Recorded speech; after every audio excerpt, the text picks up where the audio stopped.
예, 안녕하십니까. 전 한국해양진흥공사 항만물류금융팀장 이상석이라고 합니다.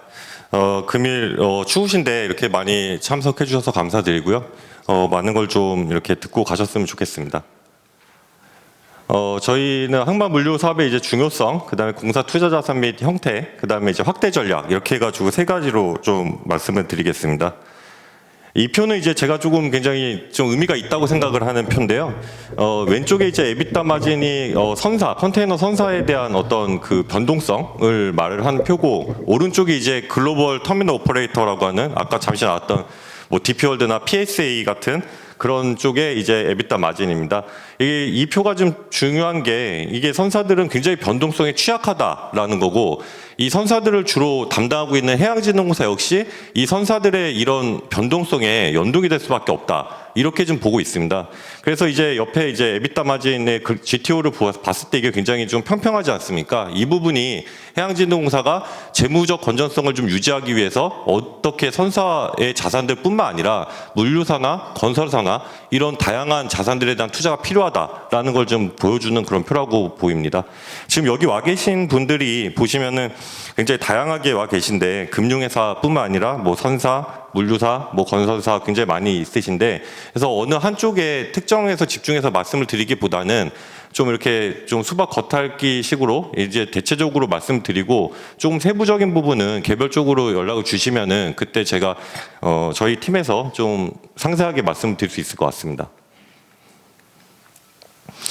저희가 이제 계속 앞에도 말씀드린 것처럼 공급망 얘기가 나오고 있는데요. 사실 코로나 때 굉장히 많은 어떤 인력들이 모자라고 뭐 이러면서 공급망 이슈가 불거졌었습니다. 뭐 많이들 다 아시겠지만, 그래서 선사들이 좀 상당히 돈을 많이 벌었고, 그리고 우리 수출 기업들이 그쪽에 이제 선사 실을 배가 없어가지고 이제 굉장히 고생을 했고, 그러다 보니까 이때 이제 등장한 이슈가 공급망 이슈입니다. 그래서 지금 수출입은행하고 해양진흥공사는 각각 이 공급망 부분에 대한 어떤 총력을 좀 기울이고 있다라고 보시면 될 것 같고요. 저희가 앞에 발표를 했던 CJ 대한통운도 이 일환으로 봐주시면 될 것 같습니다. 근데 이거는 CJ 대한통운뿐만 아니라 우리나라 물류사가 이제 해외 쪽에 어떤 물류센터나 이런 자산들을 좀 더 많이 확보를 해야 된다라고 저희가 생각을 하고 있는데, 조금 어려운 부분이, 우리나라 물류사들이 해외에서 자금 조달하는 게 상당히 어렵습니다. 우리나라 대기업들도 그런데요. 그래서 이제 저희 정책금융기관들이 이런 쪽에서 보다 적극적으로 지원을 해가지고 그쪽에 좀 물류 자산을 확보할 수 있도록 이렇게 좀 노력을 해야 된다라고 지금 보고 있는 상황입니다.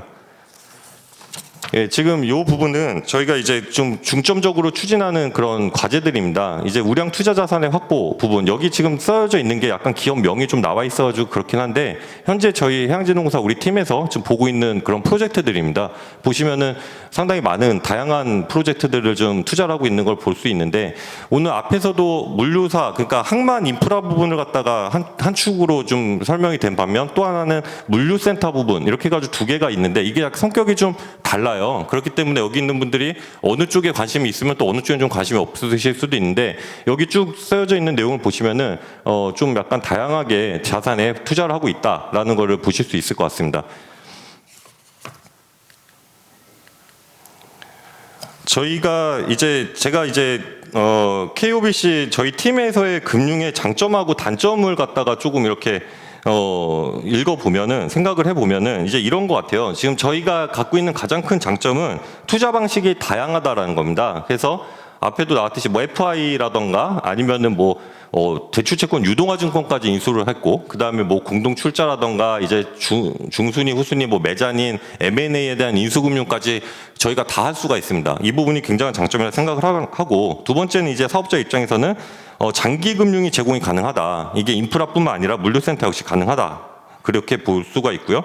또 아무래도 정책 수익성보다는 정책적인 면분이 중요한 기관이기 때문에 어떤 금리라던가 이런 금융 조건이 훨씬 더 좋습니다. 이런 부분이 또 좋은 부분이고, 그리고 역시 뭐 가장 중요한 건 자본금이 굉장히 높습니다. 어떠한 산업을 담당하는 기관치고는 굉장히 자본금이 크기 때문에 충분한 여력, 자금에 대한 여력이 있다. 이 부분이 되게 대단한 강점이라고 생각합니다. 근데 단점도 있죠. 단점은 이제 투자 대상에 좀 제약이 있죠. 아까 말씀드린 것처럼 뭐 국내 이제 뭐 예를 들어서 건설사가 주택 사업한다. 국내에서 이런 것들은 저희가 당연히 안 되지 않습니까? 근데 이제 물류 배후 단지를 개발한다. 뭐 물류 뭐 시설을 갖다가 PF를 한다. 이런 경우에는 저희가 투자가 되는 거고요. 그리고 또 하나는 이런 것도 있어요. 저희가 이제 배후 단지에 보면 사업자들이 LOI를 좀 끊어달라 이런 얘기를 많이 합니다. LOI 뭐 아무나 다 끊지 않습니까? 민간에서는. 근데 저희가 4대 항만공사의 주주사다 보니까 만약에 어느 특정 업체한테 LOI를 줘버리면 이거는 굉장히 좀 우리가 그쪽 업체에 힘을 실어주는 그런 결과 오해가 좀 있을 수 있어요. 그래서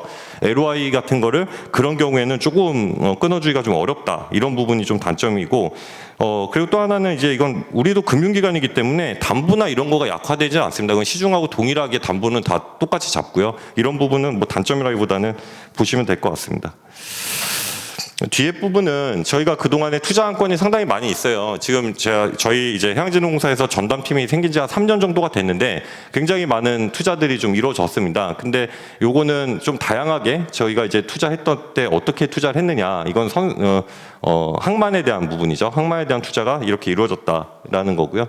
이건 이제 배후 단지에도 물류센터에 대한 투자가 이런 식으로 이루어졌다. 그리고 세 번째는 아까 잠깐 발표했던 CJ에 대한 그런 투자입니다.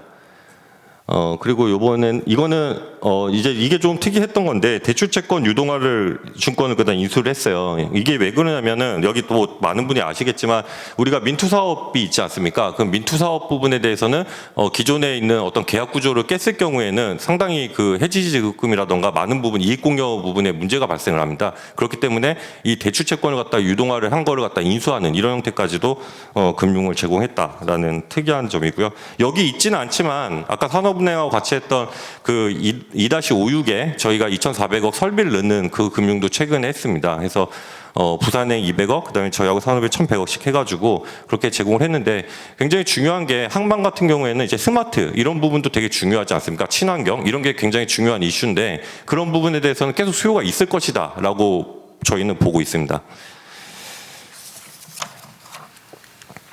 오늘의 주요 주제인데요. 이게 지금 뭐 앞에 거는 보실 필요 없이 해양진흥공사가 터미널이나 배후단지, 내륙 물류 시설이 이제 그린필드, 브라운필드가 이제 수출입 화물을 하는 경우에는 다 이제 가능해졌습니다. 이게 이제 공사법이 이번에 개정이 된 내용인데요.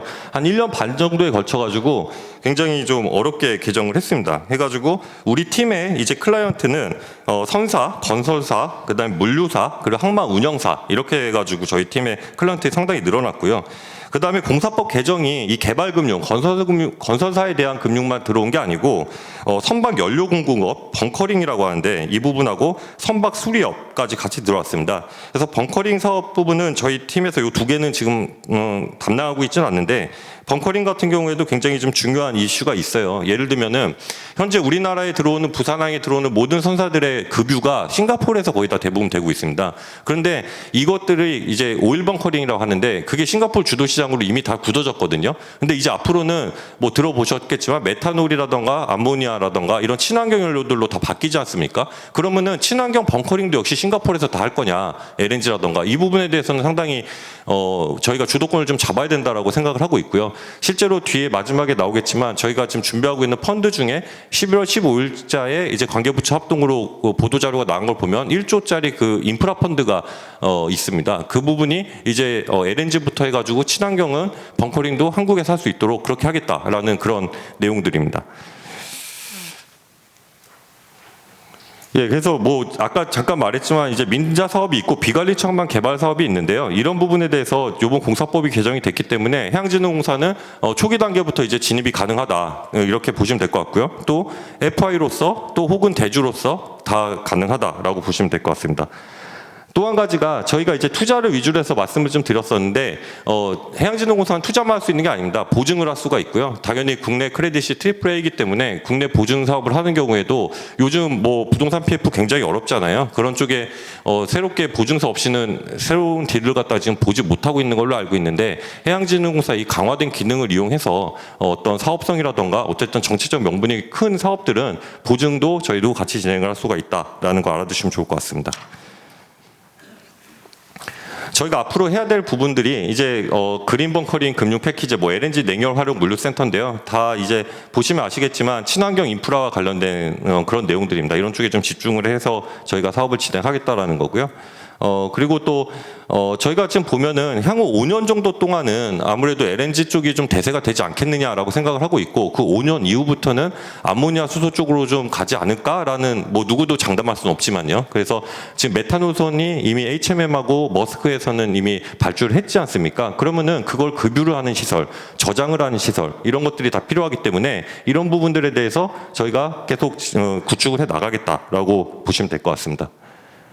그리고 또 한 가지가 이제 있는 게 하역 장비하고 설비 금융이라는 게 있습니다. 이게 사실은 앞으로 이제 인천시장 1-2단계부터 광양항 자동화 테스트베드, 그 부산 진해시장까지 쭉 이어지는 건데요. 이게 이제 PF도 PF지만 이쪽에 신규 들어가는 어떤 그 장비들, 장비 금융에 대해서도 사실은 해진공뿐만 아니라 우리나라 금융기관들이 좀 진행이 된 게 없습니다. 근데 이게 지금 컨테이너 터미널뿐만 아니라 이제 어떤 오일 터미널이라던가 아니면 벌크 터미널까지 저희가 장비 금융을 위해서 어떤 걸 해야 될까라는 걸 굉장히 고민하고 있고, 이것도 뒤에 펀드로서 해결을 해야 되지 않을까라고 고민하고 있는 중입니다.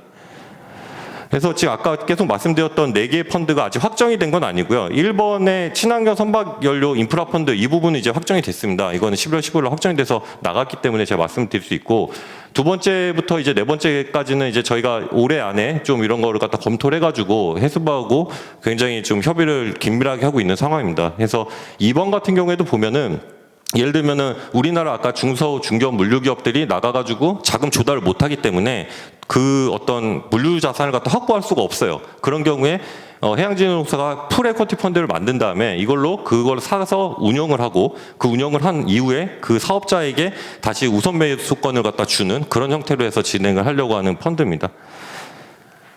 그리고 세 번째는 이제 말씀처럼 하역 장비하고 설비 금융인데, 이게 장비 같은 경우에는 담보력이 상당히 낮지 않습니까? 그렇기 때문에 장비 금융, 우리나라에서 금융으로 장비만을 가지고서 금융하기 어려워요. 그러다 보니까 항만 개발을 할 때 PF 할 때 그 장비를 넣어가지고 임대차로서 해결을 여태까지 했었습니다. 이 부분을 근데 장비가 노후화돼서 교체 수요가 발생을 하고 이러다 보면은 장비만의 어떤 파이낸싱이 필요하다라는 그런 문제가 있거든요. 그래서 이 부분도 지금 펀드로서 해결해야 되지 않을까라고 생각을 하고 있습니다. 마지막 네 번째는 배후단지 금융지원 펀드인데, 우리가 부산이나 인천 같은 데 보면은 배후단지에 굉장히 많은 물류회사들이 있습니다. 근데 금융지원을 갖다 요청을 상당히 많이 했었어요. 근데 저희가 앞에도 얘기했지만 PF 형태로 해서 진행을 하려다 보면 사실 금액이 상당히 좀 있어야 됩니다. 그런데 여기는 뭐 100억, 200억 이 정도가 되다 보니까 이런 프로젝트를 하나하나를 저희가 다 할 수가 없었습니다. 그거를 펀드를 이용해가지고 어떻게 보면 자본시장에 어떤 유능한 사람들이 이런 걸 다 선별을 해가지고 투자하고 저희는 LP로서 참여하는 이런 형태로 해가지고 지금 만들려고 하고 있습니다.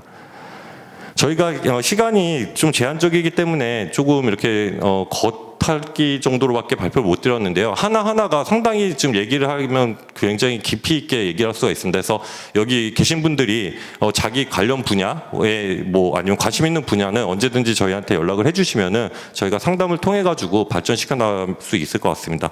예, 오랜 시간 수고하셨습니다. 감사합니다.